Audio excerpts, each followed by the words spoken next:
All right, we're getting a weight here. 60. 62. All right, Char is 62. Hey folks, Deb here from Piney Grove. And today, what I'd like to talk to you about is cows. It's been since October 1st that we got Chief, and then Charlie followed about 2 weeks later. So we've now had a cow for 2 months, and it's been a wonderful and amazing and tiring experience. So I just want to talk to you a little bit about a few of the things that we've discovered about them, and a scary moment that we had with our girl Charlie that chokes me up even though she's fine. If you've watched our channel, you know I'm a big baby. So if you've not watched our channel, this is Chief and this is Charlie, and they are Highland mini cows. Chief is 2 months old and Charlie will be 2 months old in about a week. So we got them from Worley Farms, and Worley Farms was an amazing, amazing find for us, and we're very blessed and glad to have found them. And they have grown so much in the short amount of time we got them. Now they're minis, they're not micro minis, they're minis. So they're expected to get about 39 inches tall, but they'll weigh anywhere 600-700 pounds. So even though they'll be shorter, and we'll show you some pictures of their parents, some video when we visited, but even though they're shorter, they're gonna be big and stocky. But it takes up to 3 years for them to get full size, so we'll get to enjoy them. But it's crazy to us at how much they have actually grown in the amount of time we've had them. Now we get comments because we got them both when they were about 2.5 weeks old. So they keep them with the mom long enough to get the colostrum, get their antibodies, and they start bottle feeding them. Well, they do that because if you're going to have pasture pets and you're not going to eat them, you're not going to milk them, you want this. You want this. You want them friendly. You want them loving. You want them to think you're a source of food and you're their mom. So it's really been a positive experience for us, but it's time consuming.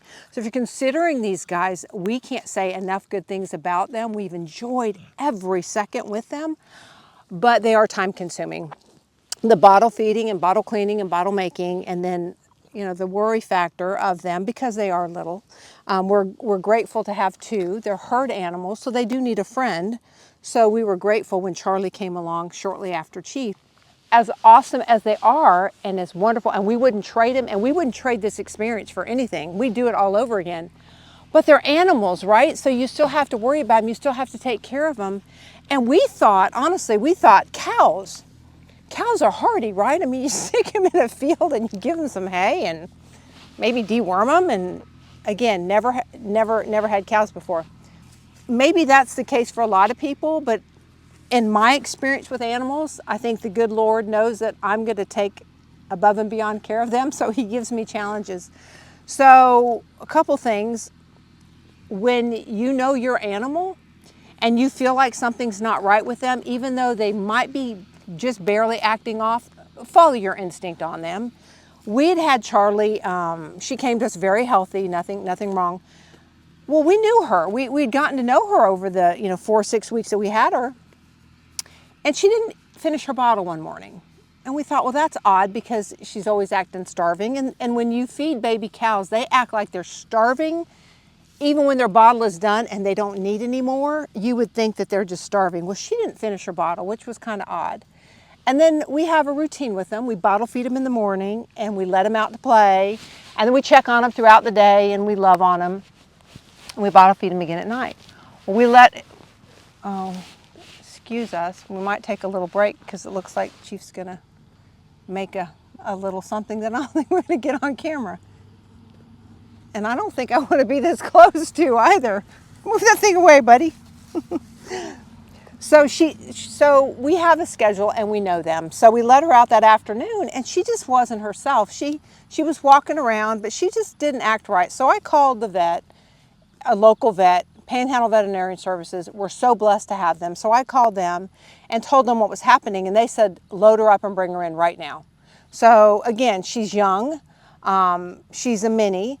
So we loaded her up and took her down there, and they checked her out, and she was running a fever, And oh, I'm apparently in the line of fire. If I get out of this video without getting any type of cow fluid on me, it's going to be amazing. So we loaded her up and took her down there, and she had a fever. And he said, for lack of a better term, he said her lungs sounded raspy, which shocked me because outside of the not eating, I was thinking, does she have bloat? Does she have something? I'm being a paranoid cow mom, but I wasn't. And we got her in within hours of her first symptom. So they gave her an antibiotic shot and said she'll probably be good tomorrow. Well, she wasn't. She was drinking a little bit, but she still wasn't herself. She was laying around. They said the antibiotic shot should last about 7 days. So I gave it, that was a Thursday. We gave it till Sunday. She seemed to perk up a little bit. Well, then she got nasty poos, and Monday morning I called back, and then Monday afternoon she perked up a little bit, drank a little more, and I almost canceled the appointment to have them come out and check on her because they do farm calls. But being the overly cautious animal mom, I did not. Plus Chief sounded like he was maybe trying to cough. So we had them come out, and they came out, and Charlie still had fever. Even though she was acting better and eating, she still had fever, and Chief was running a low-grade fever. So they gave her one more antibiotic shot of a different class series, and they gave Chief one, and she's perked up so much. So we are so grateful, because you just, you don't want to see anybody feel bad, whether it's a person, whether it's an animal, whether it's your animal or somebody else's animal, whether it's a cow, a dog, a cat, or a hamster. You don't want to see anything sick. So I guess my point is, again, your animals. If something doesn't feel right, take them in. Take them in if you have the means to take them in. Brad loves these cows, but I think initially he thought I was being a little bit paranoid with her. I am more cautious and more concerned with them. But the good news is she was playing with Chief last night. She was grazing. This morning she was back to following him around, and it's interesting to see the different species and how they react when they don't feel good, because I get that animals don't want to play when they don't feel good, but she didn't want anything to do with Chief. And they were like joined at the hip, and she wanted nothing to do with him. She wouldn't follow him. She wouldn't play with him.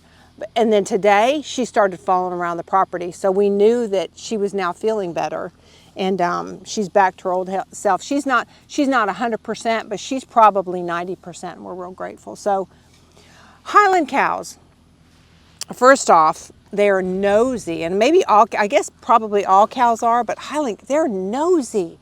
They are nosy. If something is new, they want to check it out. They want to sniff it. They want to bite it. They want to lick it. They're just, I didn't know that cows were so curious. They are like bad toddlers. They get into things. They run off when you don't want them to run off. They go places you don't want them to go. They're so fun and fast. Good night. These guys are so fast. Even as Big Oaf is here, you can't catch him. You cannot catch him if he didn't want to be caught, you couldn't catch him. But the good thing that we do is we feed them, and we reserve a little bit of their food. And so in the morning when we want them back in their pen, or we want to put them in the stall, we just say what little bit of food we had left from their morning or evening bottle, and then they come right back in, because they are very food motivated, which is the other thing. I knew that most animals like food, but they are so food motivated that you can get them to do just about anything you want to if you got the right snack for them.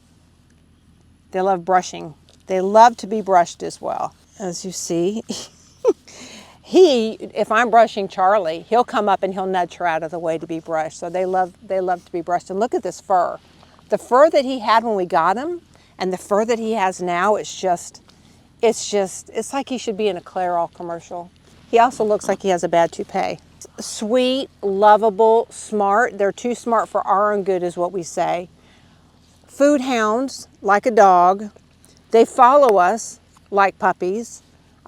We just can't say enough good things about them. We're new to this. If you got any tips or tricks or questions, they're still bottle fed. We're feeding them twice a day.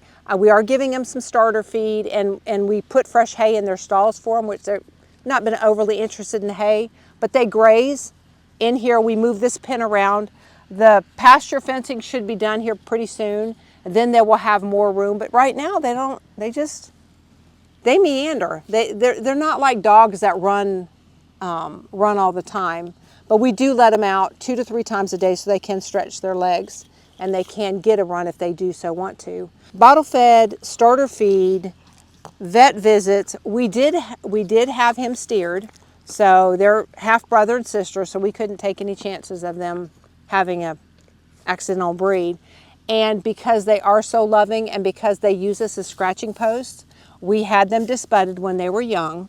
And Panhandle Vet did an amazing job. They came out and they gave them a little sleepy medicine, and they just cauterized around their horn bases where it cuts off the supply of blood and their horns won't grow. They felt no pain. They've had no ill effects from it. And any animals that we get that we put in here with them will be safer because they won't have these giant horns. Our goal is to love them and have them be pasture pets. And we want this. We want them to love on us. We want them to lay with us. We want them to cuddle with us. And we don't want to get speared by their giant horns. So the gist of why I wanted to do this was, like I said, just to kind of talk about, we've posted on Facebook that Charlie was sick, and just to let everybody know that she's okay. And what had happened, I guess I was remiss in saying this. See, he's got no manners. What had happened was we had some temperature shifts, like from 29 to 80, and her little immune system was just not strong enough to handle the temperature shifts. Now his was. So she got basically what was a cold, and that new baby immune system just needs to be built back up. So we're hoping before the next cold shift that she's a little bit stronger. Can't say enough good things about Panhandle Veterinarian Services. They've been out here twice when they disbudded them on site and steered him on site. They came out yesterday for the recheck, and they've just been amazing. We're very grateful. So ask around if you decide to get mini animals or farm animals. Ask around, because I think there are probably a lot more places that travel. I didn't even think about it till the farm that we got them from said that they had a traveling vet where they were. So we called around, and like I said, we found one. And what a blessing, because when we had to load Charlie up and take her back to the vet last week, it wasn't a good experience for Brad's truck. His truck, we put towels and tarps and everything down, but Charlie's a nervous traveler. So Charlie left her mark on at least all the bedding that we put in Brad's truck. So he said never again. He said, next time we're taking my car, no matter how big the cow is. So if you have any questions, comments, tips, like I said, we're learning as we go with these guys.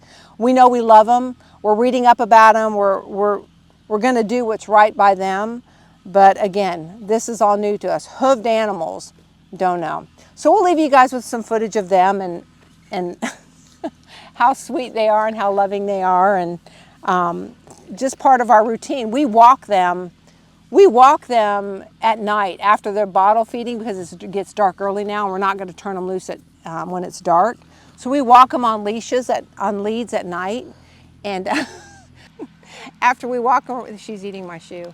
After we walk them around at night, we get them back in their stall, and we give them a little bit of starter feed, and we love on them a little bit, and then we turn off the lights and do the same thing all over again the next day. So I think most people think we're kind of crazy to do that, but it's just who we are. So, and this is who they are: sweet, amazing, wonderful, loving animals. So again, got questions, got comments, got tips or tricks, got experiences, we'd love to hear it. All right, so that was just a quick down and dirty update on our minis. We hope you have a wonderful, amazing, and blessed day. Be kind to each other and take care.